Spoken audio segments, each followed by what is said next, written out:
सर्दियों की एक ठंडी रात थी। आसमान से बर्फ धीरे धीरे गिर रही थी और पूरा शहर क्रिसमस की रोशनी में नहाया हुआ था। हर घर में खुशियां थी। हर बच्चे की आंखों में बस एक ही सपना था कि आज की रात सांता क्लॉज आएगा। उसी शहर के एक कोने में एक टूटी फूटी झोपड़ी थी, जहां रोशनी नहीं बल्कि चिंता रहती थी। उस झोपड़ी में 9 साल का एक गरीब लड़का रहता था, जिसका नाम आरव था। उसकी माँ कई दिनों से बीमार पड़ी थी।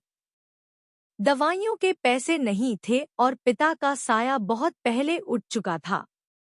आरव दिन में छोटे-मोटे काम करता और रात को माँ के पास बैठकर भगवान से बस एक ही दुआ मांगता था कि उसकी माँ ठीक हो जाए। शहर के दूसरे हिस्से में बड़े-बड़े मकानों में बच्चे सांता के लिए अपनी इच्छाओं की लिस्ट बना रहे थे। कोई नया मोबाइल मांग रहा था, कोई वीडियो गेम और कोई महंगी साइकिल। उन्हीं बच्चों में एक अमीर घर का लड़का रेहान भी था। उसके पास पहले से ही ढेरों खिलौने थे, लेकिन फिर भी उसकी मांग खत्म नहीं होती थी। वह अक्सर कहता था कि सांता सिर्फ अमीर बच्चों के घर आता है, गरीबों के लिए कुछ नहीं लाता। जैसे ही आधी रात हुई, आसमान में घंटियों की आवाज गूंजने लगी। हिरनों की टापों की हल्की सी आवाज आई और सांता क्लॉज शहर में उतर आया। इस बार उसके चेहरे पर मुस्कान कम और गंभीरता ज्यादा थी।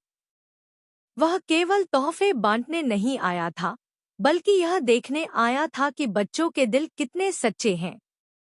सबसे पहले सांता उस छोटी सी झोपड़ी में पहुंचा जहां आरव अपनी माँ के पास बैठा हुआ था। सांता को देखकर आरव डर नहीं गया, नहीं खुशी से उछला। उसने कोई खिलौना नहीं मांगा। उसने बस नम आंखों से कहा कि अगर आप सच में सांता हो, तो मेरी माँ को ठीक कर दो।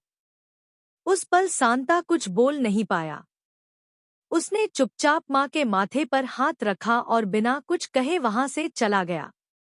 इसके बाद सांता रेहान के आलीशान घर पहुंचा। कमरा महंगे खिलौनों और रोशनी से भरा हुआ था। रेहान ने सांता को देखते ही कहा कि उसे नया वीडियो गेम चाहिए, क्योंकि पुराने खिलौने उसे अब अच्छे नहीं लगते। सांता कुछ देर खड़ा रहा, फिर बिना कोई तोहफा दिए वहां से चला गया। सुबह जब क्रिसमस का दिन हुआ तो शहर में खुशी का माहौल था। अमीर घरों में बच्चे अपने अपने तोहफे खोल रहे थे, लेकिन रेहान के कमरे में कोई नया तोहफा नहीं था। वह हैरान और उदास था।